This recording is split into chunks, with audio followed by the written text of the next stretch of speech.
आखिर क्या हुआ जो अचानक से अयोध्या पहुंचे महाभारत के अश्वत्थामा? जी हां दोस्तों, यह घटना कल रात अयोध्या में घटी है, जिसे देखने के बाद यह महसूस होने लगा है कि प्रभु श्री राम का इंतजार सदियों से हो रहा है। दोस्तों, अयोध्या में ऐसी अनेकों घटना आए दिन होती जा रही हैं, क्योंकि 22 जनवरी को राम मंदिर में प्रभु श्री राम की प्राण प्रतिष्ठा है, जिसके चलते भारत ही नहीं बल्कि संपूर्ण विश्व में राम भगवान का इतना बोलबाला मचा हुआ है, जिनका बखान खाली बोलकर नहीं किया जा सकता। दोस्तों, अयोध्या में ऐसी ऐसी घटनाएं देखी जा रही हैं जिन्हें देखकर ऐसा लग रहा है कि मानो मानव ही नहीं बल्कि यह संपूर्ण सृष्टि, यह संपूर्ण प्रकृति भी प्रभु श्री राम के आगमन से बहुत ही प्रसन्न है। जिसमें सर्वप्रथम गिद्धों के झुंड की घटना हम सभी के सामने आई, जिन्हें जटायु का रूप बताया गया था। उसके बाद भालू के झुंड की घटना देखी गई, जिन्हें जामवंत जी का रूप बताया गया। दोस्तों, ऐसे ही अनेकों घटनाएं अयोध्या में आए दिन हो रही हैं, जिसमें अब जो घटना देखी गई उसे देखने के बाद सभी के मन में एक ही ख्याल आ रहा है कि आखिर यह संभव कैसे हो सकता है। तो आपकी जानकारी के लिए बता दें कि कल रात जो अयोध्या में हुआ वह किसी चमत्कार से काम नहीं था, क्योंकि चारों तरफ यह हड़कंप था कि महाभारत के अश्वत्थामा, जिन्हें द्रोणाचार्य पुत्र अश्वत्थामा भी कहा जाता है, वह भी अब प्रभु श्री राम के दर्शन के लिए अयोध्या में पहुंच चुके हैं, क्योंकि उन्हें भी पिछले 5000 वर्षों से इंतजार था प्रभु श्री राम का।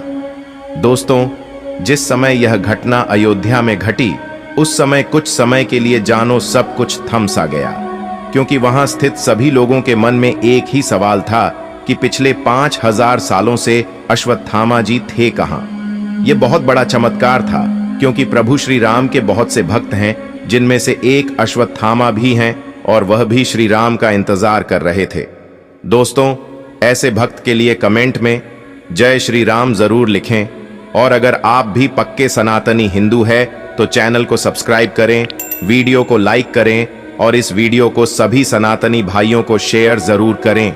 दोस्तों, वीडियो में अंत तक जरूर बने रहे, क्योंकि हम आपको अंत में बताएंगे कि किस प्रकार से अश्वत्थामा जी ने अयोध्या नगरी तक का सफर तय किया, और वह इतने लंबे समय से किस जगह पर रहते थे, कहां पर उन्होंने अपने 5000 वर्ष गुजारे, और उन्हें प्रभु श्री राम के आगमन का किस प्रकार से पता लगा। यह सभी चीज हम इस वीडियो में आपको बताने वाले हैं। दोस्तों, अश्वत्थामा का जन्म भारद्वाज अर्षि के पुत्र द्रोण के यहाँ हुआ था।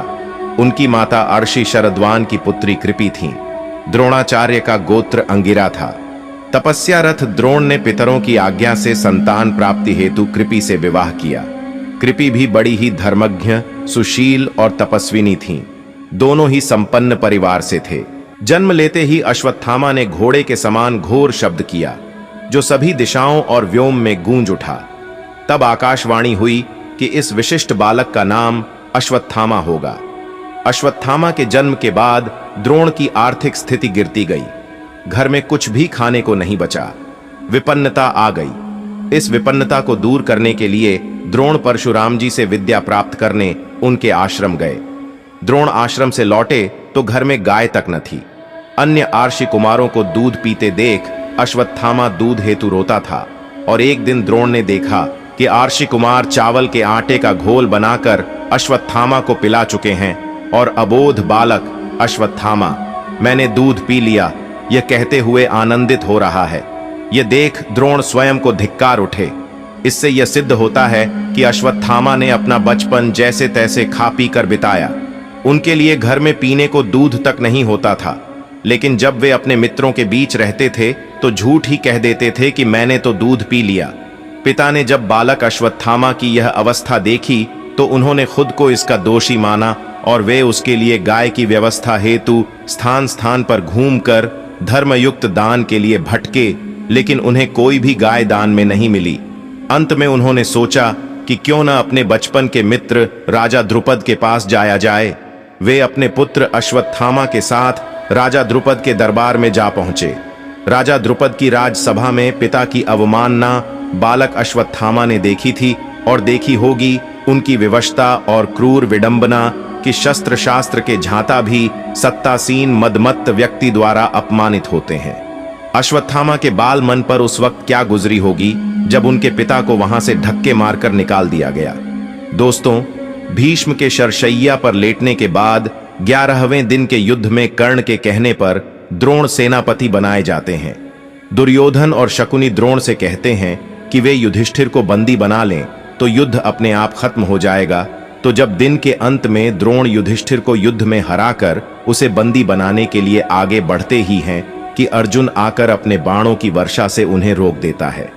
नकुल युधिष्ठिर के साथ थे, वह अर्जुन भी वापस युधिष्ठिर के पास आ गए।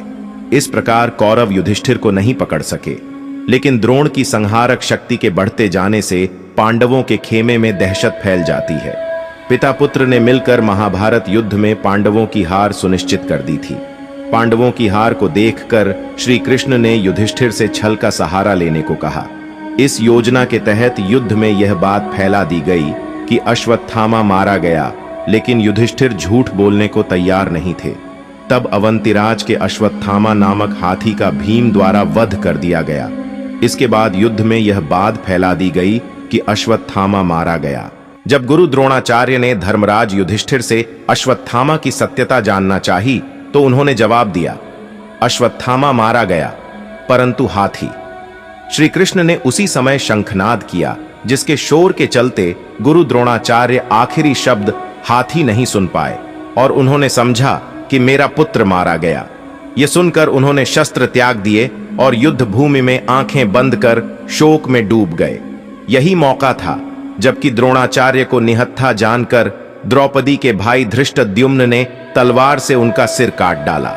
यह समाचार अश्वत्थामा के लिए भयंकर रूप से दुखद था। पिता की छलपूर्वक हत्या के बाद अश्वत्थामा युद्ध के सभी नियमों को तोड़कर ताक में रख देता है। 18वें दिन कौरवों के 3 योद्धा शेष बचते हैं, अश्वत्थामा, कृपाचार्य और कृतवर्मा। इसी दिन अश्वत्थामा द्वारा पांडवों के वध की प्रतिज्ञा ली गई, लेकिन समझ में नहीं आता कि कैसे पांडवों को मारा जाए। एक उल्लू द्वारा रात्रि को कौवे पर आक्रमण करने पर एक उल्लू उन सभी को मार देता है। यह घटना देखकर अश्वत्थामा के मन में भी यही विचार आता है और वह घोर काल रात्रि में कृपाचार्य तथा कृतवर्मा की सहायता से पांडवों के शिविर में पहुंचकर सोते हुए पांडवों के 5 पुत्रों को पांडव समझकर उनका सिर काट देता है। इस घटना से धृष्टद्युम्न जाग जाता है तो अश्वत्थामा उसका भी वध कर देता है। अश्वत्थामा के इस कुकर्म की सभी निंदा करते हैं। अपने पुत्रों की हत्या से दुखी द्रौपदी विलाप करने लगती है। उसके विलाप को सुनकर अर्जुन उस नीच कर्म हत्यारे ब्राह्मण पुत्र अश्वत्थामा के सिर को काट डालने की प्रतिज्ञा लेते हैं। अर्जुन की प्रतिज्ञा सुन अश्वत्थामा भाग निकलता है। तब श्री कृष्ण को सारथी बनाकर एवं अपना गांडीव धनुष लेकर अर्जुन उसका पीछा करता है। अश्वत्थामा को कहीं भी सुरक्षा नहीं मिली तो भय के कारण वह अर्जुन पर ब्रह्मास्त्र का प्रयोग कर देता है। मजबूरी में अर्जुन को भी ब्रह्मास्त्र चलाना पड़ता है। आर्षियों की प्रार्थना पर अर्जुन तो अपना अस्त्र वापस ले लेता है, लेकिन अश्वत्थामा अपना ब्रह्मास्त्र अभिमन्यु की विधवा उत्तरा की कोख की तरफ मोद्ध देता है। कृष्ण अपनी शक्ति से उत्तरा के गर्भ को बचा लेते हैं। अंत में श्री कृष्ण बोलते हैं, हे अर्जुन, इसने धर्म के विरुद्ध आचरण किया है, सोए हुए निरपराध बालकों की हत्या की है। जीवित रहेगा तो पुनः पाप करेगा, अतः तत्काल इसका वध करके और इसका कटा हुआ सिर द्रौपदी के सामने रखकर अपनी प्रतिज्ञा पूरी करो।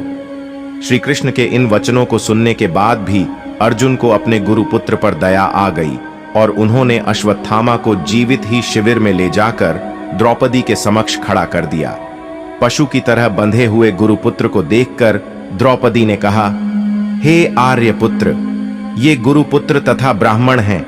ब्राह्मण सदा पूजनीय होता है और उसकी हत्या करना पाप है। आपने इनके पिता से इन अपूर्व शास्त्रों का ज्ञान प्राप्त किया। पुत्र के रूप में आचार्य द्रोण ही आपके सम्मुख बंदी रूप में खड़े हैं। इनका वध करने से इनकी माता कृपी मेरी तरह ही कातर होकर पुत्र शोक में विलाप करेगी। पुत्र से विशेष मोह होने के कारण ही वह द्रोणाचार्य के साथ सती नहीं हुई। कृपी की आत्मा निरंतर मुझे कोसेगी। इनके वध करने से मेरे मृत पुत्र लौटकर तो नहीं आ सकते, अतः आप इन्हें मुक्त कर दीजिए। द्रौपदी के इन धर्मयुक्त वचनों को सुनकर सभी ने उसकी प्रशंसा की। इस पर श्री कृष्ण ने कहा, हे अर्जुन, शास्त्रों के अनुसार पतित ब्राह्मण का वध भी पाप है और आतताई को दंड न देना भी पाप है, अतः तुम वही करो जो उचित है। उनकी बात को समझकर अर्जुन ने अपनी तलवार से अश्वत्थामा के सिर के केश काट डाले और उसके मस्तक की मणि निकाल ली। मणि निकल जाने से वह श्रीहीन हो गया। बाद में श्री कृष्ण ने अश्वत्थामा को 6000 साल तक भटकने का शाप दिया। अंत में अर्जुन ने उसे उसी अपमानित अवस्था में शिविर से बाहर निकाल दिया। अश्वत्थामा द्रोणाचार्य के पुत्र थे। द्रोणाचार्य ने शिव को अपनी तपस्या से प्रसन्न करके उन्हीं के अंश से अश्वत्थामा नामक पुत्र को प्राप्त किया। अश्वत्थामा के पास शिव जी के द्वारा दी गई कई शक्तियां थीं। वे स्वयं शिव का अंश थे। जन्म से ही अश्वत्थामा के मस्तक में एक अमूल्य मणि विद्यमान थी, जो कि उसे दैत्य, दानव, शस्त्र, व्याधि, देवता, नाग आदि से निर्भय रखती थी। इस मणि के कारण ही उस पर किसी भी अस्त्र शस्त्र का असर नहीं हो पाता था। शिव महापुराण के अनुसार अश्वत्थामा आज भी जीवित हैं और वे गंगा के किनारे निवास करते हैं, किंतु उनका निवास कहाँ है यह नहीं बताया गया है। मित्रों, ऐसे ही तमाम भक्त जो प्रभु श्री राम की वर्षों से प्रतीक्षा कर रहे हैं, अब आने वाली 22 जनवरी को उन सभी भक्तों का इंतजार समाप्त हो रहा है, क्योंकि 22 जनवरी को राम फिर से अयोध्या आ रहे हैं। तो दोस्तों, आप भी अपने परिवार, अपने साथियों के साथ राम दिवाली जरूर मनाएं। इसी के साथ धन्यवाद मित्रों।